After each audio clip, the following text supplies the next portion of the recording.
These are tricky, tricky, tricky, tricky, tricky words that you can learn. These tricky words, don't let them trick you. They are just tricky words, don't let them trick you. Hello children, Tricky Word Tuesday again.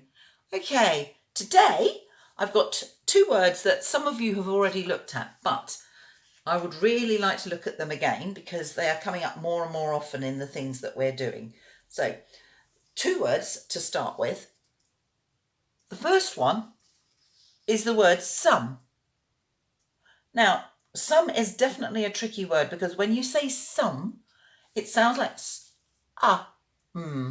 but as you can see, there's no There is an o and there is a silent e on the end. So when you're writing that, some, what you will need to do, you need to think some. Okay, some. Try and remember the whole word in your head, knowing that it's tricky and that you're not going to get tricked by it. It's going to have that o next. So this first, then the o. Okay, just going to ask my cameraman, can you see those letters? Okay, and then some. But remember, it has also got that silent e. Because we don't say some, do we? We just say some. Some people. Some cakes. Some dogs. Okay. Now, the next word that I'm going to show you is the word come. Now, if I put them together, you can see that there is some things that are the same. Obviously, with come, the first letter is different, but it's just as tricky. Come. The first one is the k, then it's o again, then and then that silent e at the end. Come. So when you write it, think carefully about the whole word, come. It is a tricky word, but don't let it trick you. K first. O.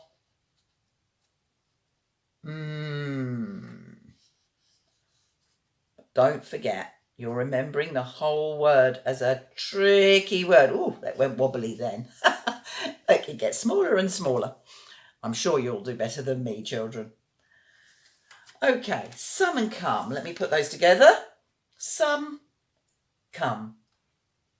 Don't let them trick you. Okay, now the last one today is here. Now, here is a very tricky word. Here has a h first. I can hear that here, but it's got an e next.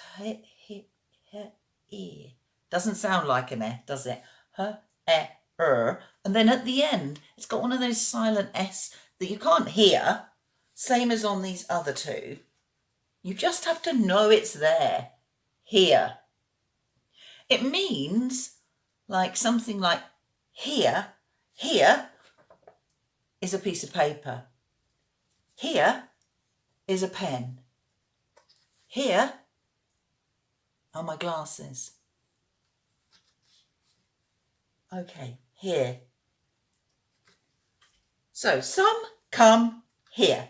Now, to practice those words, I thought you could actually use this idea. If you make some straight lines to cut a piece of paper into 4 sections, and then you need to be able to think of some pictures that you can have more than one thing on. So I've chosen some bees, and then I've used this to practice the word some. Some bees, some cats, some cars.